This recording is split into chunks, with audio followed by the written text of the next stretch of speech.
In chapter 406, Chrollo pulls out a new ability that he acquired called Love Dial 6700, helping him look for his ideal partner based on the condition that he set himself. It is not an understatement to say that this power and this move could be the beginning of the end for Chrollo Lucilfer. There are too many signs, and I mean too many signs that cannot be ignored, that shows that this is it. This is how it will end. This is how it's all gonna play out. And this is what this video is for. Ladies and gentlemen, I present to you the Wheel of Chrollo. It is a wheel made of characters in Hunter x Hunter that potentially would be amazing candidates for Chrollo to team up / steal their ability. And we will cover all of them and come up with fan theories for each one of them to see why this person works and why this person doesn't. Now, isn't this fun? But, ladies and gentlemen, before we start to spin the wheel of Chrollo, we need to clear some things up, because I see a lot of misconception going on in the community and a lot of fan theories being built up on who this potential ideal partner. These fan theories are based on a misconception, something that is wrong or something that is not mentioned in the manga. So first, let's do some world building. Is Chrollo using Love Dial to find someone with an ability that would be able to defeat Hisoka? The answer is no. Technically, Chrollo can do that. After all, this power allows him to find his ideal partner for whatever he wants. However, this is not what he is doing at the moment. He is using this power to find his ideal partner to help him steal the treasures of the Kakin Empire, the relics that enable the War of Succession, the seed urn, the mummy, the blade, this stuff. Chrollo says that these treasures are the perfect prize for a thief. Thus, it fulfills the conditions to evolve Skill Hunter. I need rare, powerful abilities if I am going to defeat Hisoka. But before the usual activation conditions, I must steal a national treasure. Activation conditions here refers to the condition that have to be met before stealing an ability. Now, he needs to upgrade Skill Hunter or add or subtract some conditions in order to get some rare non-ability. This rare and powerful ability that at the moment he cannot steal will help him for sure take out Hisoka. So please keep that in mind. He is using Love Dial to find someone to help him steal the treasures in order to upgrade the Skill Hunter in order to steal an ability that will help him take out Hisoka. Got it? That brings us to the next misconception that I see a lot, which is, does Chrollo need to execute a heist before stealing any power? The answer is no. I seriously do not know where did you get that from. I see it a lot. I see it in a lot of videos. I do not know. No, he certainly does not need to do that. He does not need to do a heist before he steals every power. No. The conditions for Skill Hunter are the same ever since it was introduced back in York New. Have a conversation about Nin with the person you're stealing from. See the power yourself with your own eyes. And have the victim or the person you're stealing from place their hands on the Skill Hunter. All of that must happen within 1 hour. And he can do that anytime he wants. Anytime he wants to steal an ability, he can do that. No heist required, no national treasure. None of this is required in order to steal an ability. The heist in this instant, in the Black Whale, is required in order to upgrade Skill Hunter. What is an example of an upgrade to Skill Hunter? Being able to conjure a bookmark, double face. With this upgrade, he is able to use an ability where 2 hands are required, or he is able to use 2 abilities at once. That is what Chrollo is after, an upgrade like that. And the final thing we need to address is, where are we looking for that potential partner? And where is the ability that Chrollo is looking to steal? I have seen a lot of people on the internet coming up with their own fan theories, saying that maybe Morena would be a good candidate for Chrollo to team up with and stuff like that. And a lot of other candidates, some of them are simply not possible, because it is very clearly that Chrollo states that the person on the phone that he is trying to connect with is on tier 1. he is going up. So that narrows down the list of suspects. And one small final thing, the Heaven's Arena comment that Chrollo mentioned, it's not that deep. He just mentioned that he used this ability when he was in Heaven's Arena. That's it. It does not mean that the person he's looking for was in the Heaven's Arena at that time. No, it doesn't mean that at all, okay? So right now, what we know for sure is the perfect partner for Chrollo is on tier 1. The rare ability that he wants to steal is on tier 1. The national treasures are on tier 1. And yes, you guessed it, Hisoka is on tier 1. And now that we have got all of that out of the way, sorry if it took too long, let's spin the wheel of suspects. Okay, while the wheel keeps spinning, please leave a like on the video. I would very much appreciate it. Thank you. Let's see who we got. Furikov! Look at that! A bodyguard, huh? Well, that straight up does not check out. I mean, I'm guessing here, but it is very obvious that Chrollo has a lot of intel on what is going on inside the Succession War, and he probably has a lot of intel on the bodyguard. Chrollo basically knows everything about the Succession War and how it works, and the princes themselves did not know anything about that. So it is safe to assume that Chrollo has a guy on the inside close to the throne feeding him information. But yeah, Furikov is not him. He's not a good partner. Let's give it another spin. The wheel. Come on. Give me something good. Give me something good, huh? Huh, look at that. It's an empty slot, meaning that Chrollo's ideal partner or the ability that he wants might be some new characters that we haven't met before. Completely new. Yes, this is a possibility. However, I don't think so. I think that Borgson was the last important character to be introduced into this arc. That's it. No more new important characters to the story. Why is that? Because of the declaration of martial law and how the story progressed in the last 10 chapters. To me, it is very obvious that we are now in the end game of this arc. Yes, this end game might be very, very long. However, it will not involve new characters. I think that's it for now. It is very unlikely to me that this ideal partner and the power that he wants to steal would be some new character. However, this is still just speculation on my part. So yeah, let's give it another spin. Come on, give me someone good. Someone good. Someone good, huh? Come on, come on, come on.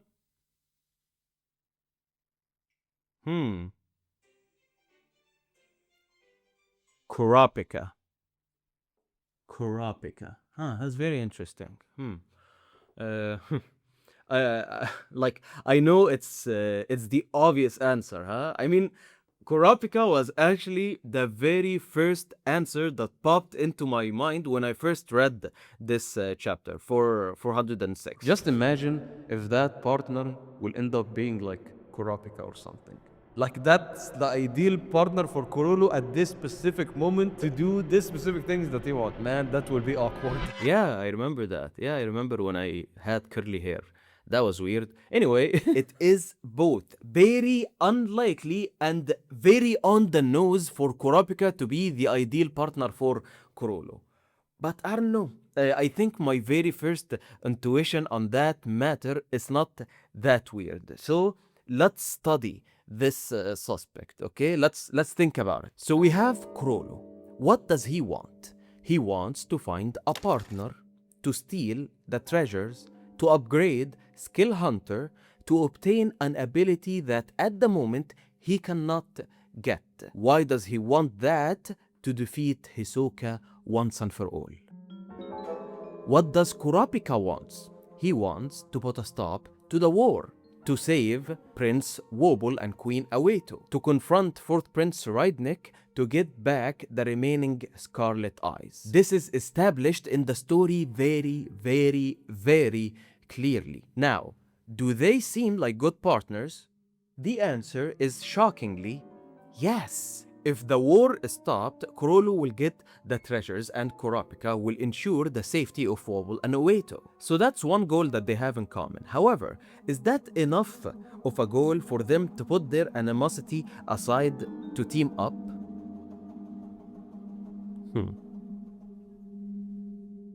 What does it mean to steal a powerful and rare ability. You see, that's where I'm stuck. That's what I'm stuck on. A rare and powerful ability. I think that the seed of the ability that he is after was hinted at from the start of this whole journey. Okay, we need to squeeze our brains for a second, and I need you to focus with me. All right? Let's put our heads together.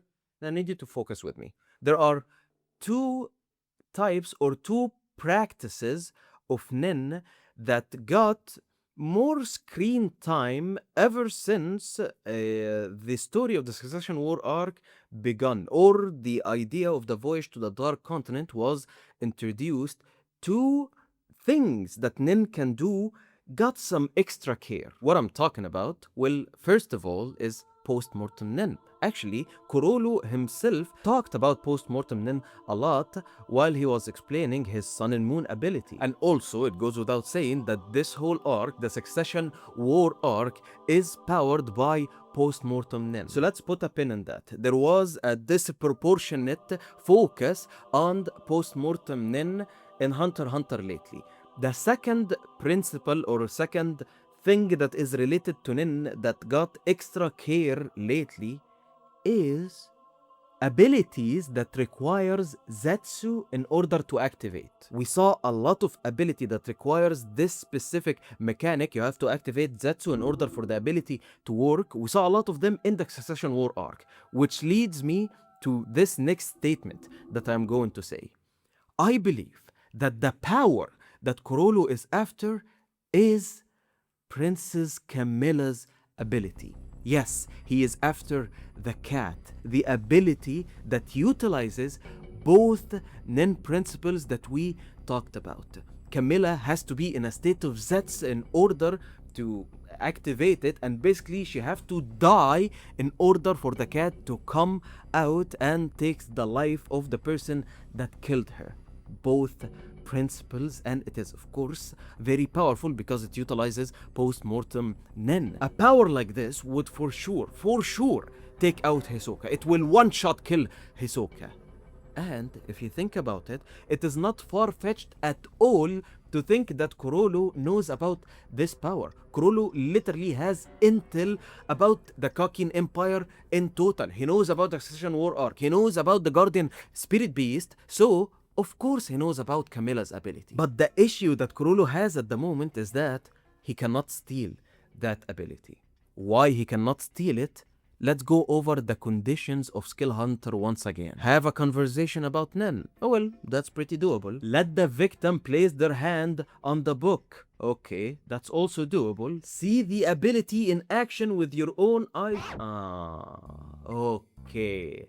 That's why an upgrade is needed. How can you see an ability that requires the use of Zets, literally concealing your aura? And if you steal this power, how can you activate it when Zetsu is a requirement and you have to conjure your book, which is an ability? You see why it's a problem. You see why this ability cannot be stolen. Chrollo needs to upgrade Skill Hunter in order to be able to steal powers that requires Zets in order to activate, because at the moment this is for sure something that he cannot do, and this is the specific upgrade that he needs. And after he gets that power, he will be able to take out Hisoka. I believe that is his goal, but I don't think he will be able to achieve it, and I think that the story will go into another direction. And Chrollo, due to unforeseen circumstances, will end up stealing the powers of 4th Prince Tserriednich. Oh my god, I just know it. I just know it that this motherfucker will steal Tserriednich's power. I just know it. I just know it. I just know it. So believe me, I just know it. I cannot prove it yet, but I just know it. Just stay with me, and I will give you my fan theory right now. Love Dial will connect Kurapika with Chrollo.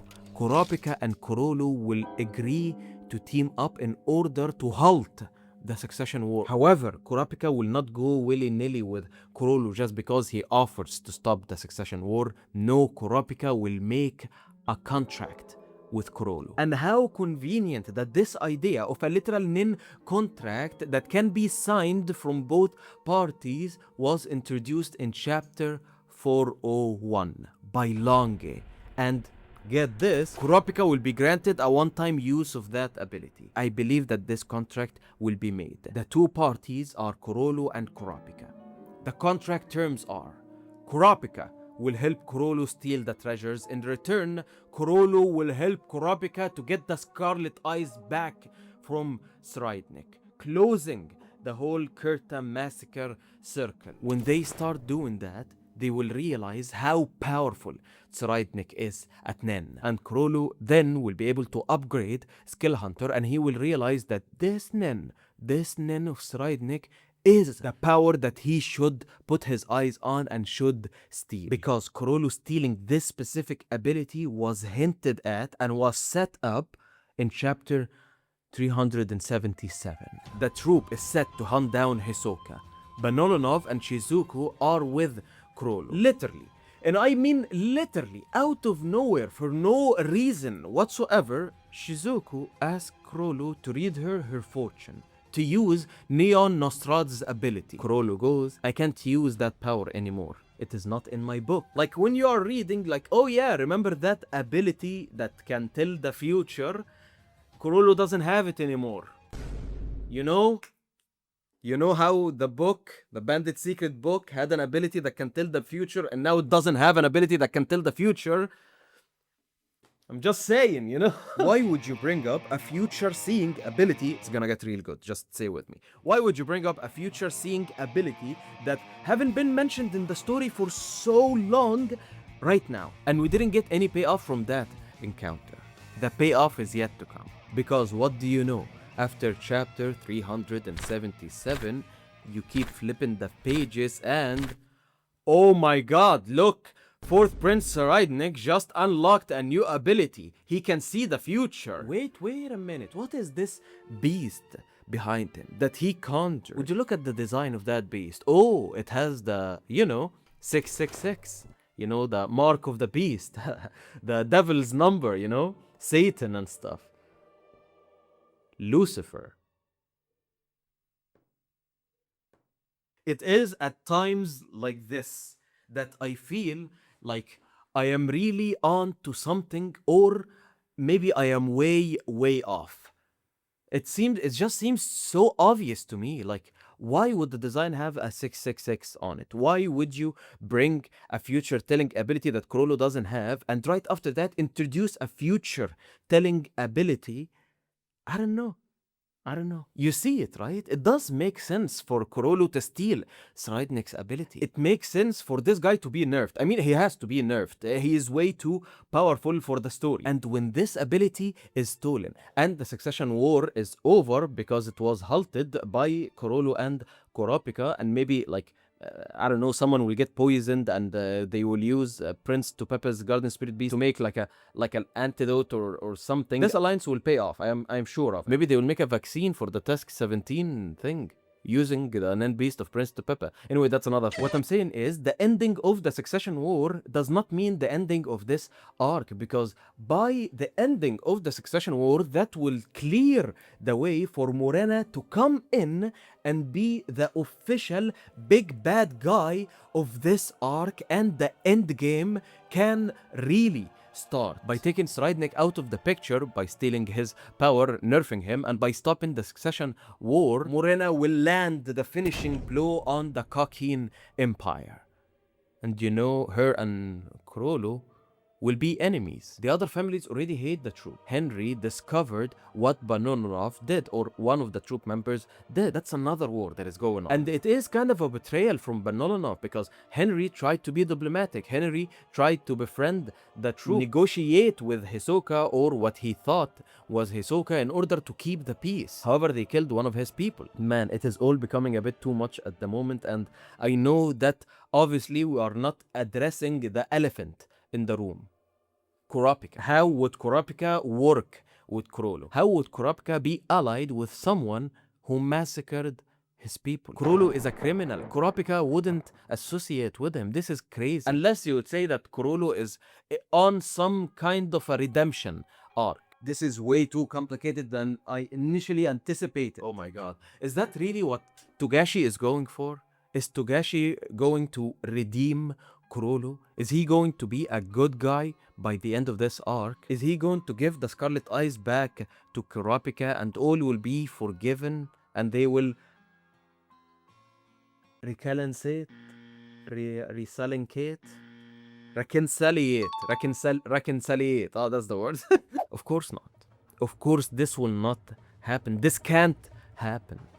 If only there was like one thing, you know, one word that would clear everything up. Only one word.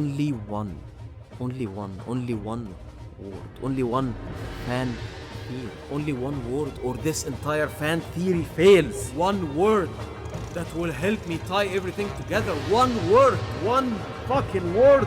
Come on. This whole entire theory is falling apart. I cannot focus. One word.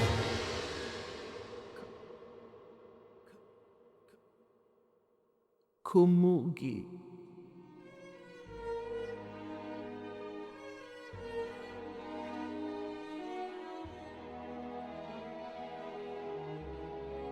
Of course it is.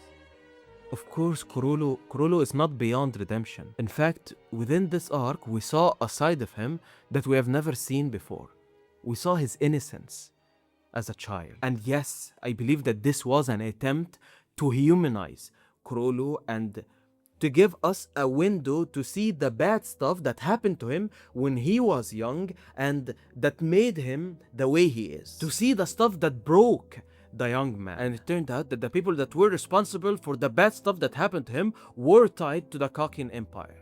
So there's that. And then there is also Kurapika, the one guy that had a chance to walk the same path that Chrollo walked, but he chose not to. That is where Chrollo will try and fix what he did by giving the Scarlet Eyes back to Kurapika. Now, is that enough for him to be forgiven for the sins that he committed? Of course not.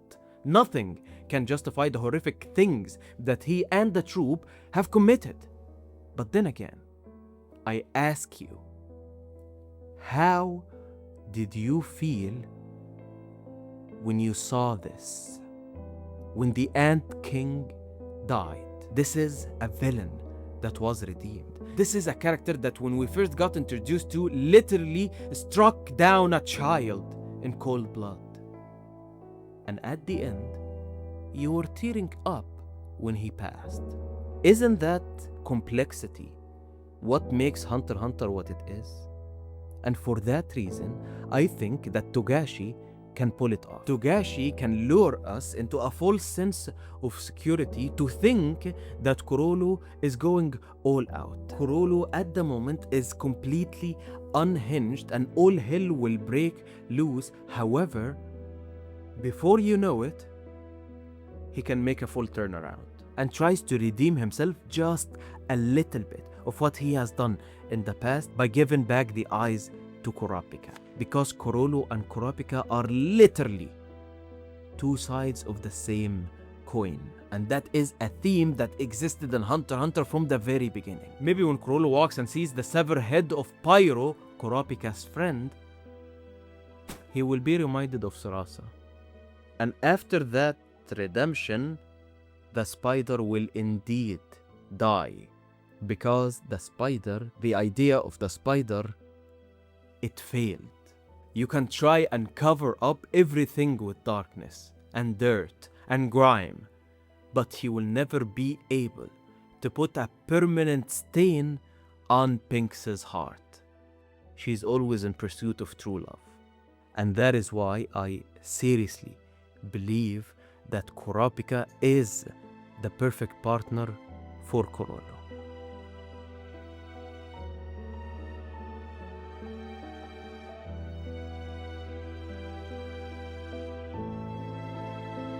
Anyway, next up we have... Let's spin the wheel. Like the video if you haven't liked the video yet. Come on, who we have next? Huh? Bill. Bill would be a good... No, I'm just kidding. I'm good. I'm done. Thank you so much for watching the video. Please let me know in the comments if you made it this far in the video. Special shout out to you, seriously. Thank you, and let me know what you think of my fan theory. I would love to hear your opinion, and I would love to hear your own fan theories on the mat. Make sure you are subscribed to the Hunter Society for more Hunter x Hunter content to enjoy until the next chapter drops. Thank you again for watching the video, and have a good day.